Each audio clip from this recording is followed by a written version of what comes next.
Teacher में ज़्यादा कमाई कर रहे हैं या फिर अधिकारी बनने में ज़्यादा कमाई नज़र आ रही थी? अभी बहुत नेगेटिविटी ये है कि मेहनत का फल भी बच्चों को नहीं मिल रहा है, जिसकी जिम्मेदारी सरकारों की और आयोग की है कि अगर कोई बच्चा मेहनत करता है तो उसको उसकी मेहनत का फल मिलना चाहिए। तो मेहनत के अलावा और कोई शॉर्टकट नहीं। गलतियाँ होती हैं, हर प्रोटेस्ट में होती हैं, और जो लोग प्रोटेस्ट ऑर्गेनाइज कर रहे थे उनसे हुई। प्रोटेस्ट को लेकर के जो है टीचरों में क्या क्रेडिट की लड़ाई है कि हमने करवाया है तकलीफ पहुंची है तो खान सर की तरफ से मैं माफ़ी मांगता हूं, और उनको मैं पर्सनली ये बात बोलूँगा कि वो इस तरीके की बातें ना करें। जब तक अपनी गलती नहीं मानेगी तब तक सुधार कैसे करेंगे?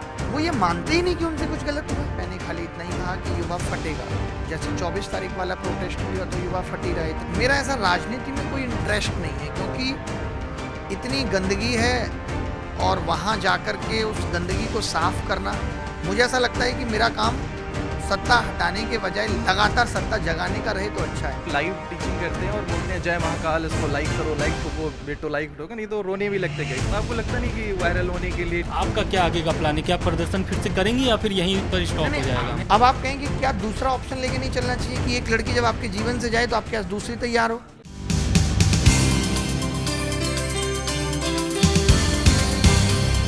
अभिनय सर, नेपाल में जो हुआ, युवा वहाँ पर प्रोटेस्ट कर रहे हैं, किस लिए? क्योंकि सोशल मीडिया बैन कर दिया। मतलब उनके लिए सोशल मीडिया इतना इम्पोर्टेंट है कि वहाँ प्रोटेस्ट हुआ और वहाँ के प्रधानमंत्री और कई और मंत्रियों ने इस्तीफा दे दिया। अब इस स्थिति को लेकर आप क्या कहेंगे?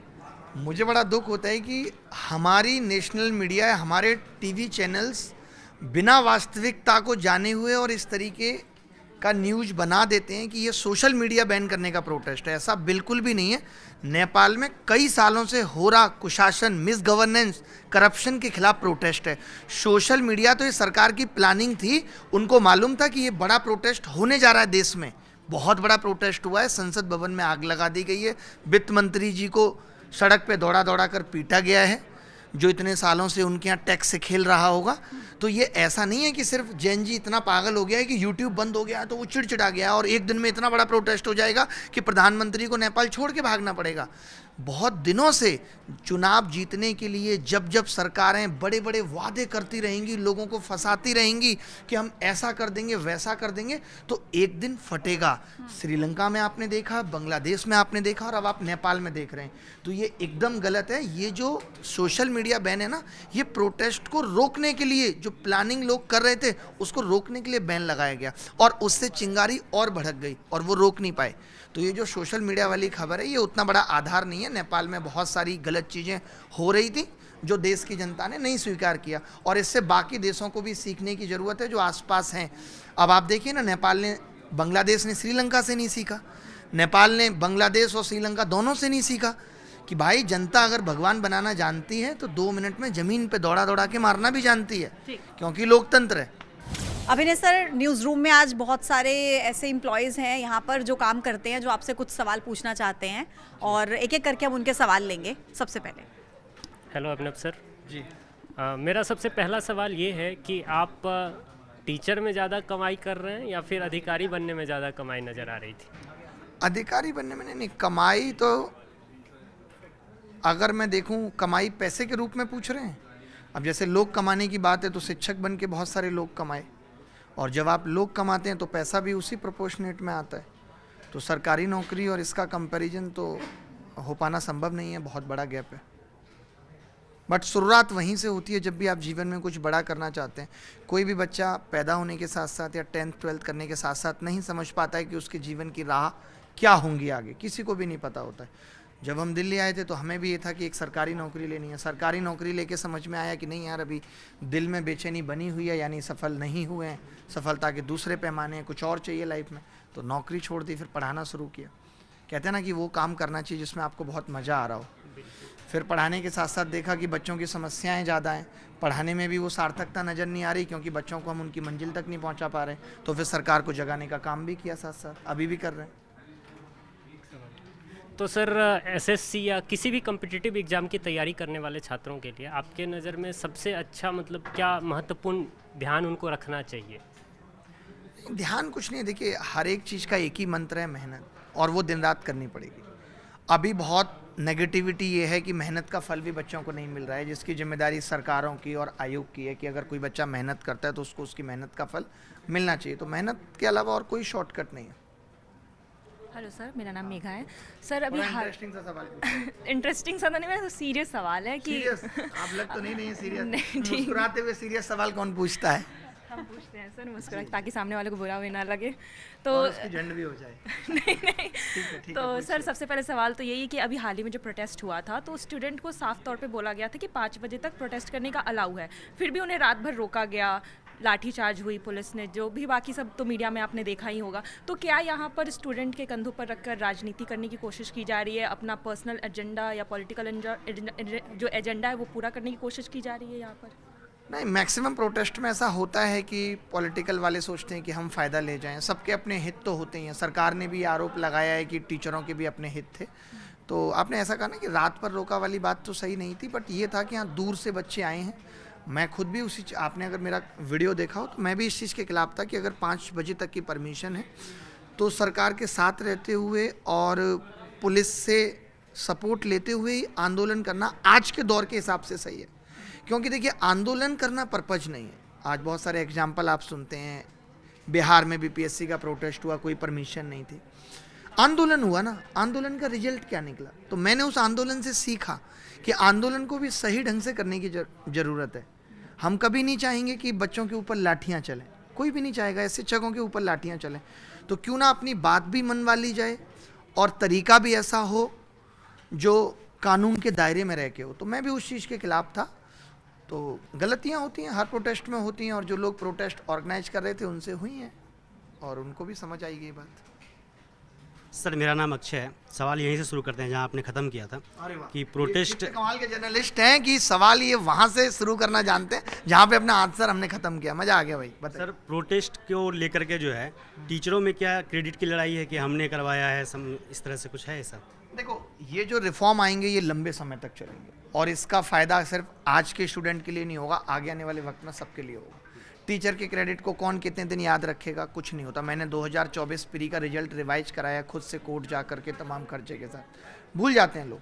तो ऐसा नहीं अच्छे काम करके कि आप सोचो कि हमेशा आप याद रखे जाओगे, नहीं। तो ये क्रेडिट की लड़ाई नहीं है। हो सकती है कि कोई ऐसा सोच रहा हो या बाहर से दिख रही हो।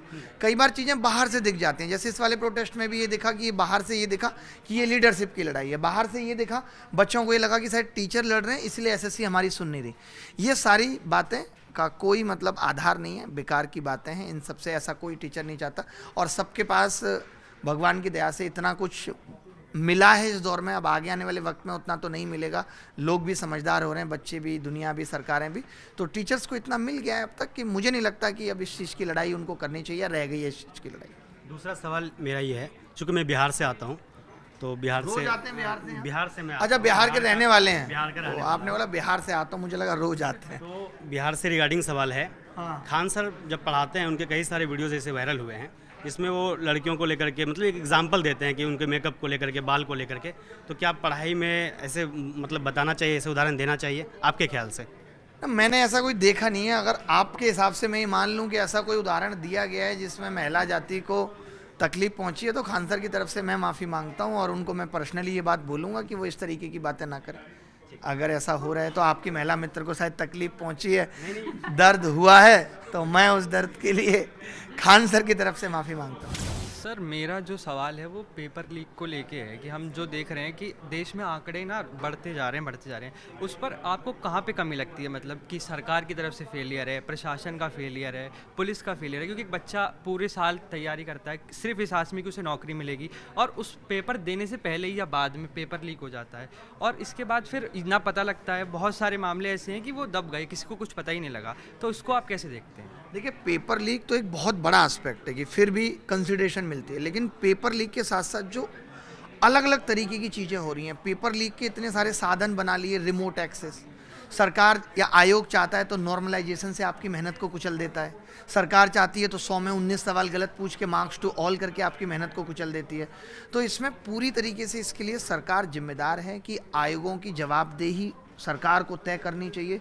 इतने दिनों से लगातार चिल्लाने के बावजूद भी, इतना प्रोटेस्ट और ये आवाज़ सरकार तक पहुंचने के बावजूद भी, क्या डीओपीटी की तरफ से आपने देखा होगा एक नोट आया कि ये टीचर्स अपने फ़ायदे के लिए इस तरीके का कर रहे हैं, बच्चों को कोई समस्या नहीं है, उससे पहले जबकि हम खुद जाके भी मिले, उन सब चीज़ों पे भी वो ट्वीट कर सकते थे। बट यहाँ क्या हो गया है कि सरकारें अपनी गलतियाँ मानती नहीं हैं। आप नेपाल में देखिए ना, सरकार जब तक अपनी गलती नहीं मानेगी तब तक सुधार कैसे करेगी?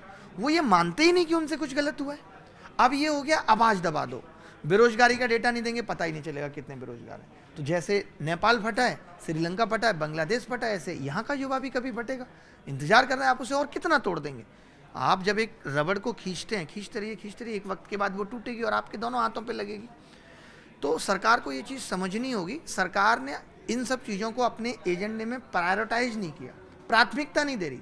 सरकार नहीं चाहती कि उनको ग्रुप बी ग्रुप सी की नौकरियां वो दे। वो इसको अभी से जापान और यूएस की तरह देख रही है कि वहाँ पे सरकारी नौकरियों का क्रेज नहीं है। अरे यूएस में 5000 डेटा सेंटर हैं, भारत में 50 है, इतनी पॉपुलेशन होने के बाद। तो पहले आप कुछ चीज़ों में यूएस तक पहुँचिए तो सही। या आपने खाली ये बाहर से सीख लिया कि दूसरे देशों में, आज लोग भी तमाम कहते हैं ना दूसरे देशों में सरकारी नौकरी नहीं है। अरे वहाँ स्किल लर्निंग है, वहाँ इनोवेशन लर्निंग है। पहले आप लोगों को सिखाइए तो सही। अगर आज यहाँ जॉब क्रिएशन हो जाए कि प्राइवेट नौकरी में 1.5-2 लाख मिल रहे हैं किसी को, कोई नहीं भागेगा सरकारी नौकरी के पीछे। यहाँ मजबूरी है, आप बीए करा रहे हैं, आज इंजीनियरिंग करा रहे हैं, इतने सारे इंजीनियरिंग कॉलेज खोल लिए। इसकी कंट्रोलिंग किसको करनी चाहिए थी? सरकार को। की क्या सरकार ने? खूब 8-8 लाख रुपए में इंजीनियरिंग की डिग्री भी की और बच्चे को C++ जावा बाहर से सीखनी पड़ रही है। ये कोचिंग इंस्टीट्यूट भी क्यों आए? इसीलिए आए क्योंकि आपका बेसिक एजुकेशन सिस्टम कमजोर है। आप एक बच्चे को जो ग्रेजुएट बना रहे हो उसको किसी लायक बना ही नहीं रहे हो, फिर ग्रेजुएट बना क्यों रहे हो? तो ये सब चीज़ों के लिए सरकार पूरी तरह जिम्मेदार है जी। मतलब एज अ टीचर आप क्या देखते हैं कि इसको कैसे रोका जाए या इस पर क्या कदम उठाए जाएं ताकि कि बच्चों के हित में कैसे इसको? देखिए, हम तो लगातार कदम उठा रहे हैं, CAT, high court, supreme court तक जा रहे हैं कि भाई अब आपने देखा होगा एक सुप्रीम कोर्ट में भी PIL लगी है जहाँ पे सुप्रीम कोर्ट ने भी माना है कि SSC की गलतियाँ नोटिस इशू किया है। क्योंकि अब वक्त आ गया है जब सुप्रीम कोर्ट को इंटरवीन करना चाहिए इतनी समस्याओं के बीच में, क्योंकि समस्याएं बहुत हैं। और बाकी मैं तो देखिए, अब कोई ऐसा नहीं कि मेरे को इन्होंने शिक्षा मंत्री बना दिया है तो मैं अपने हिसाब से एजेंडा सेट करूं। मैं तो लगातार सोशल मीडिया पे बता ही रहा हूं कि सरकार को सुधार की ज़रूरत है। आपको चुन के भेजा है, आपको जनप्रतिनिधि बना के भेजा है, आपकी जिम्मेदारी है कि आप हमारी भलाई के बारे में सोचें।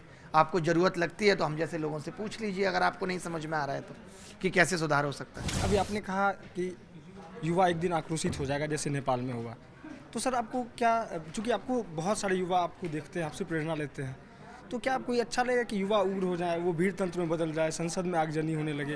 क्योंकि सर लोग आपसे सीखते हैं, तो आपको ये अच्छा लगेगा कि युवा एक दिन यहाँ भी उग्र हो जाए, संसद में आगजनी हो? मैंने उग्र वाली बात अभी तक नहीं कही है। मैंने खाली इतना ही कहा कि युवा फटेगा। जैसे 24 तारीख वाला प्रोटेस्ट भी हुआ तो युवा फट ही रहा है, इतने सारे ट्विटर कैंपेन हो रहे हैं, युवा फट ही रहा है। आप विद्रोह कब जन्म लेता है? जब आप सामने, आपको पता है किसी का डाइवोर्स हुआ है आपकी नॉलेज में? एक दिन में नहीं होता, पता है आपको? प्रॉब्लम बढ़ती हैं, 1-2 साल चलती रहती है। लड़की शिकायत करती है आपके अंदर ये कमी है, सुधार लीजिए। लड़का शिकायत करता है आपके अंदर ये कमी है, सुधार लीजिए। उसके माँ बाप से शिकायत करता है। ऐसे ऐसे करके सारी चीज़ें संगठित होती रहती हैं और फिर एक दिन फटते हैं दोनों। फिर आप देखते होगे कि मोहब्बत का जो आखिरी पल होता है वो जलालत वाला होता है। शादी छोड़ दीजिए, ब्रेकअप में भी पहले से प्रॉब्लम चलती रहती है, एक दिन में ब्रेकअप नहीं होता।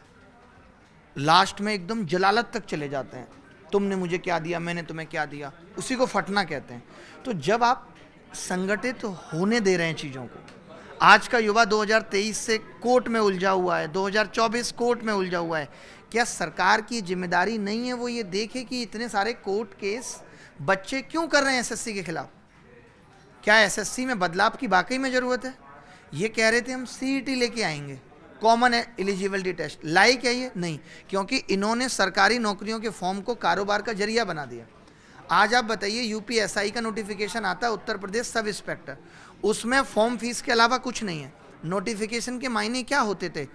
आज से 3 महीने बाद हम ये एग्ज़ाम लेंगे, इतनी वैकेंसी हैं, इन चरणों में एग्ज़ाम होगा, इस डेट से एग्ज़ाम होगा, ये सिलेबस होगा, पढ़ लीजिए। आज फॉर्म फीस के लिए नोटिफिकेशन निकाले जा रहे हैं, 400 रुपये फॉर्म फीस। यानी सरकारों ने, जहां एक युवा सरकारों को इस नज़र से देख रहा था कि हमें नौकरी मिलेगी, आपने उसी को कमाने का जरिया बना दिया, तो कैसे नहीं फटेगा? अब एक घर में 3-4 लोग, 5 लोग जब बेरोजगार हो जाएंगे, सोशल मीडिया पे स्क्रॉल कर करके पागल हो जाएंगे, तो क्या करेंगे? फटेंगे। पहले घर में फटेंगे, फिर समाज में फटेंगे, कि फिर बाहर फटेंगे। तो ये आगाह कर रहा हूँ, एक शिक्षक होने के नाते ये मेरी जिम्मेदारी है कि मैं सरकारों को आगाह करूँ अगर उन तक ये बात नहीं पहुंच रही है तो इतने सारे करोड़ों लोग या लाखों लोग जो हमसे जुड़े हैं उनकी आवाज़ हम सरकार तक पहुंचाएं कि बच्चा आपसे खुश नहीं है।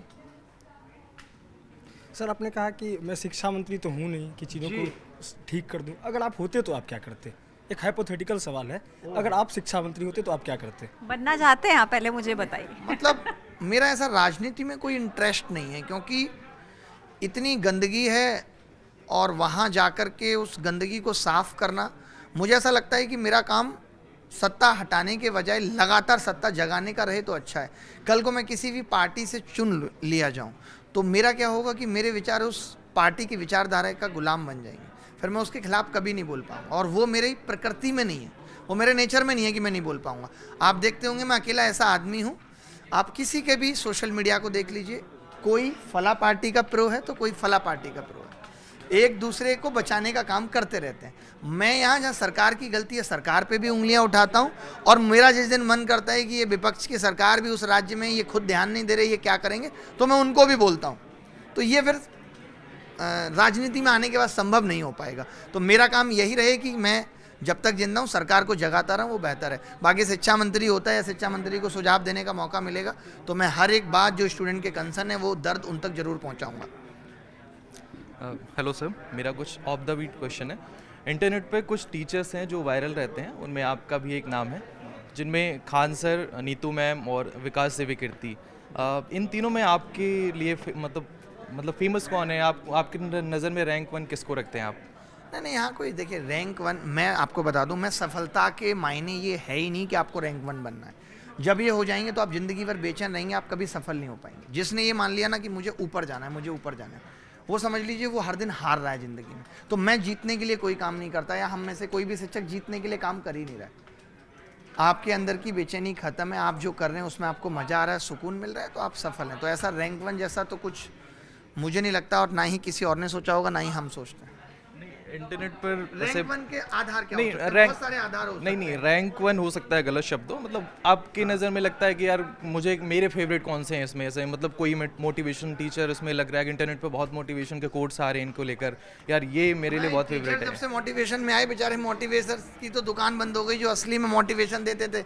मैं तो आज शिवखेड़ा साहब को कहीं नहीं देख पा रहा हूँ, संदीप महेश्वरी को कहीं नहीं देख पा रहा हूँ, क्योंकि शिक्षक आजकल पढ़ाने से ज़्यादा मोटिवेशन दे रहे हैं। सर आप भी देते हैं मोटिवेशनल वीडियोस? तो नहीं, मोटिवेशनल वीडियो तो मैंने कोई स्पेशल ऐसा आज तक नहीं बनाया होगा। वो लाइव, आप लाइव बनाने का काम कर रहे हैं? मैं आपको बता रहा हूँ, जैसे मैं लाइव पढ़ाता हूँ, एक तो मेरा क्या मैक्सिमम जो आप बात कर रहे हैं, कोई शायद जितने भी नाम आपने लिए उसमें से कोई लाइव टीचर नहीं है, सब ऑलमोस्ट रिकॉर्डेड कंटेंट ही देते हैं। तो रिकॉर्डेड में आपको पता होता है कि आपको पढ़ाई से रिलेटेड कोई आप वीडियो बना रहे हैं तो आप बनाएंगे। मेरा क्या लाइव पढ़ा रहा हूँ, सिर्फ लाइव पढ़ाता हूँ, यूट्यूब पे लाइव पढ़ा रहा हूँ। कमेंट आए 4 बच्चों के, किसी बच्चे ने कह दिया कि सर वो छोड़कर चली गई है, बहुत दुख है। आप जब कमेंट पढ़ना शुरू करते हैं, आप अगर कभी पढ़ाएंगे या सोशल मीडिया पे देखेंगे या आपने कभी लाइव किया हो अपने इंस्टाग्राम पे, तो आप कई बार अपने खिलाफ के भी कमेंट पढ़ जाते हैं। उस वक्त आप नहीं डिसाइड कर पाते कि ये कमेंट क्या कह रहा है, इतना टाइम होता ही नहीं है। तो जब आप पढ़ रहे होते हैं तो किसी ने कह दिया तो उस पर हम जवाब दे देते हैं। वही क्या होता है कि फिर कुछ ऐसा कंटेंट उसमें लगा, तो आजकल बच्चे बेचारे बेरोजगार हैं, तो या बच्चे या बहुत सारे ऐसे एडिटर होंगे, उन्होंने काटा, अपने चैनल बना दिए। तो तमाम ऐसे मेरे नाम पे भी 20, 30, 50, 100 चैनल होंगे, 150 चैनल होंगे। तो वो बात ना वो रील से जो निकल के आती है तो क्या लगता है आप लोगों तक पहुंचेगी, अच्छा ये टीचर इस मुद्दे पे बोल रहा है। ऐसा नहीं होता है, कई बार तो कॉन्टेक्स्ट भी नहीं समझ आता कि क्यों डाला। अब हमने ऐसा किया पिछले 1 महीने से कि हम ऐसे वीडियोज पे स्ट्राइक भेज रहे हैं जो समाज में नेगेटिविटी फैला रही हैं या फिर लोगों को अनकंफर्ट कर रही हैं, क्योंकि बहुत ज़्यादा ज्ञान भी जरूरी नहीं होता। आज लोग सोशल मीडिया यूज कर रहे हैं, युवा, वो कहता है अरे मैं इंस्टाग्राम से सीख रहा हूँ। इतना सीखने की ज़रूरत सही मायने में लाइफ में नहीं है। आज जो टाइम मैनेजमेंट की भी ज़रूरत पड़ रही है तो इसीलिए पड़ रही है क्योंकि हमने सोशल मीडिया का इस्तेमाल इतना ज़्यादा कर दिया है कि हमारा दिमाग सोशल मीडिया के हिसाब से चल रहा है। हम किसी ज़रूरी काम के लिए भी फ़ोन उठा रहे हैं तो सबसे पहले हमारा जो अंगूठा है वो व्हाट्सएप पे जा रहा है, हमारा अंगूठा इंस्टाग्राम पे जा रहा है। तो मैं आपके चैनल के माध्यम से लोगों से भी कहना चाहूँगा, जो बच्चे पढ़ाई कर रहे हैं, तैयारी कर रहे हैं, उनको अपने नोटिफिकेशन ऑफ करने चाहिए। जब आप चाहें तब आप व्हाट्सएप का मैसेज देखें, ऐसा ना हो जब व्हाट्सएप चाह रहा है जब आप उसे देख रहे हैं। सर एक इसमें क्वेश्चन था कि एक टीचर हैं, मैं उनका नाम नहीं पता है, बट वो लाइव टीचिंग करते हैं और बोलते हैं जय महाकाल, इसको लाइक करो, लाइक ठोको बेटो, लाइक ठोको, नहीं तो रोने भी लगते कहीं। पता आपको लगता नहीं कि वायरल होने के लिए टीचर्स? नहीं, ये बहुत पहले की घटना है, ये 5 साल पहले की घटना है। अभी वो शायद पढ़ाते भी नहीं है जहाँ तक मेरी नॉलेज में है। तो ऐसा नहीं है। देखिए, आप वायरल होके बहुत लंबे समय तक नहीं चल सकते। आपके जब तक कंटेंट में दम नहीं है, आप अच्छा पढ़ाना नहीं जानते। कंटेंट से मतलब मेरा सिर्फ पढ़ाने से नहीं है, और भी बहुत सारी चीज़ों से। लाइक उर्फी जावेद भी बहुत दिनों तक वायरल होकर सर्वाइव नहीं कर सकती। या तो उनको एक्टिंग सीखनी पड़ेगी या कुछ और सीखना पड़ेगा। वायरलिटी कोई बेंचमार्क नहीं हो सकती कि ये बंदा वायरल हो गया है तो अब ये बहुत अच्छा चलेगा। आप देखते हो कि कितनी सारी चीज़ें आपके यूट्यूब चैनल, आपके न्यूज़ चैनल में ही समय समय पर आती हैं, वायरल होती हैं, ख़त्म हो जाती है। रानू मंडल साहब को देख लीजिए, या और भी राजू को देख लीजिए, जो ऐसे ऐसे करके बजाते हैं। तो बहुत लंबे समय तक नहीं चलेंगे अगर आपके कंटेंट में जाननी है तो। एक आखिरी सवाल आनंद है, वो पूछना चाह रहे हैं। सर, आपने एसएससी प्रोटेस्ट में उतर करके प्रदर्शन किया और साथ ही बच्चों को बल भी मिला जब आप प्रोटेस्ट पे उतरे कई शिक्षकों के साथ। तो उस प्रोटेस्ट में तो बल शिक्षकों को, छात्रों को तो मिला, लेकिन क्या हुआ कि बहुत सारे ऐसे कमेंट्स देखने को मिले जिसमें ये बोला गया कि अरे ये सब शिक्षक जो हैं अपने आप को प्रदर्शन मतलब एक तरीके से अच्छा साबित करने के लिए, और दूसरी बात वायरल होना चाहते हैं इस टाइप से। लेकिन क्वेश्चन ये है कि जो तैयारी कर रहे हैं बच्चे, हर साल लाखों की संख्या में नए बच्चे भी तैयारी करने आते हैं, तो उस सरकारी नौकरी के साथ साथ तैयारी के साथ साथ उन बच्चों को और दूसरी विकल्प क्या रखना चाहिए कि जो वो अपने जीवन में उसको और आधार बना करके आगे बढ़ सकें। ऐसा नहीं है कि सरकारी नौकरी ही उनके लिए आधार रह जाए, क्योंकि कई सारे ऐसे बच्चे हैं जो मेरे साथ के पढ़े लिखे हैं, तैयारी कर रहे हैं, अभी तक तैयारी कर रहे हैं और उम्र ख़त्म हो गई है, लेकिन उनको कोई सफलता हाथ नहीं लगी। तो उन बच्चों को आप क्या कहना चाहेंगे, क्या ऐसी दिशा दिखाना चाहते हैं जो तैयारी? बिल्कुल। इनका पहला सवाल तो ये है कि क्या शिक्षक वायरल होने के लिए ऐसा कर रहे थे? हो सकता है, इसमें कोई दो राय नहीं है। अगर शिक्षक, देखिए, अगर बच्चों का भी भला हो जाता और शिक्षक भी वायरल हो जाता तो इसमें क्या बुराई थी। लेकिन बच्चों का जितना भला सोचा था उतना भला नहीं हो पाया, तो आज शिक्षकों पे सवाल उठ रहा है कि फिर तो आपने वायरल होने के लिए किया। अगर आप आंदोलन को सही दिशा नहीं दे पाए, आप ऑर्गेनाइजर थे, आपकी जिम्मेदारी थी कि अगर 6-7 हज़ार बच्चा आपके भरोसे पे दिल्ली पे आके बैठा है तो उसका क्या आउटपुट निकला, ये बच्चों का जेन्युइन सवाल है, होना भी चाहिए। तो अभी वो नहीं पूरा हो पाया तो वो अलग अलग तरीके के आरोप लगा रहे हैं। प्रदर्शन आप लोग करेंगे रामलीला मैदान में? मुझे ऐसा लगता है कि अगर आगे आने वाला एग्जाम सिस्टम फिर से ठीक नहीं होता, फिर से वही सब समस्याएं आती हैं, तो हमें ज़रूरत नहीं रहेगी। बच्चा खुद अब जागरूक हो चुका है, वो अपनी आवाज़ उठाने के लिए खुद तैयार है। बच्चे तो करते हैं, लेकिन आपका क्या आगे का प्लान है? क्या प्रदर्शन फिर से करेंगे या फिर यहीं पर स्टॉप हो जाएगा? नहीं, ऐसा बिल्कुल भी नहीं है। अगर ये समस्याएं लगातार जारी रहती हैं तो प्रदर्शन भी जारी रहेगा, बिल्कुल रहेगा। तो पहले सवाल का आंसर हो गया। दूसरा सवाल आपने बड़ा कमाल का पूछा, आपने कहा कि क्या सरकारी नौकरी करने वाले विद्यार्थी को दूसरा ऑप्शन भी लेके चलना चाहिए। देखिए, मैं इस चीज़ के थोड़ा सा खिलाफ रहता हूँ। मेरा एक कोट भी है कि संकल्प में विकल्प ना आना ही संकल्प की सिद्धि है। आप ऑप्शन लेके एक टाइम पे नहीं चल सकते, फिर तो आज पर्सनल लाइफ भी लोगों की फेल हो रही है नहीं हो रही। अब आप कहेंगे क्या दूसरा ऑप्शन लेके नहीं चलना चाहिए कि एक लड़की जब आपके जीवन से जाए तो आपके पास दूसरी तैयार हो? वहाँ भी ये चीज़ लागू होती है, ऐसा पॉसिबल नहीं है। लेकिन वहाँ पे क्या होता है कि आप, एक लड़की आपके जीवन में थी, वो रही, धीरे धीरे करके आप उससे बाहर निकले क्योंकि वो आपको छोड़ के जा चुकी है, आपने मूव ऑन किया। 1-2 साल तो आपको ऐसा मन किया कि अब भरोसा ही किसी पे नहीं करना, लेकिन फिर धीरे धीरे करके आपका मन पलटा और घर वालों ने कहा अब आप तुम शादी कर लो, या कोई और लड़की आपके जीवन में आ गई और आप मान गए। तो तरीका यही है कि आप यहाँ पर थे, अब यहाँ से उतर चुके हैं बीच में, अब आप कोई दूसरी बस पकड़ना चाहते हैं, दूसरी नाव में बैठना चाहते हैं तो बैठेंगे। यही है, जब आप सरकारी नौकरी के लिए आए तो आपको डूब के करनी पड़ेगी। आप सोचें ऑप्शन लेके आप चल रहे हैं तो आप कभी अपना 100% दे ही नहीं पाएंगे, ना ही रिश्ते में ना ही नौकरी में। तो ये साथ में चल के तो नहीं सोचा जा सकता। हाँ, ये जरूर है, वैसे भी जब एक दरवाज़ा बंद होता है तो दूसरा खुलता है। तो जब आप सरकारी नौकरी की तैयारी छोड़ेंगे तो कुछ और रास्ते दिखेंगे। बट आप सोचें कि दोनों एक साथ लेके चल रहे हैं, 6 महीने तैयारी की, अच्छा ठीक है मैं मीडिया में जाके काम कर लेता हूँ, मैं वहाँ पे कंटेंट लिख लेता हूँ। कुछ एक ऐसा काम है जो आप अपनी तैयारी के साथ साथ कर सकते हैं, तो वो आप जारी रख सकते हैं। चलिए अभिनय सर, बहुत बहुत शुक्रिया आपका, बहुत कीमती समय आपने दिया न्यूज़ 18 को। Thank you so much. Thank you very much.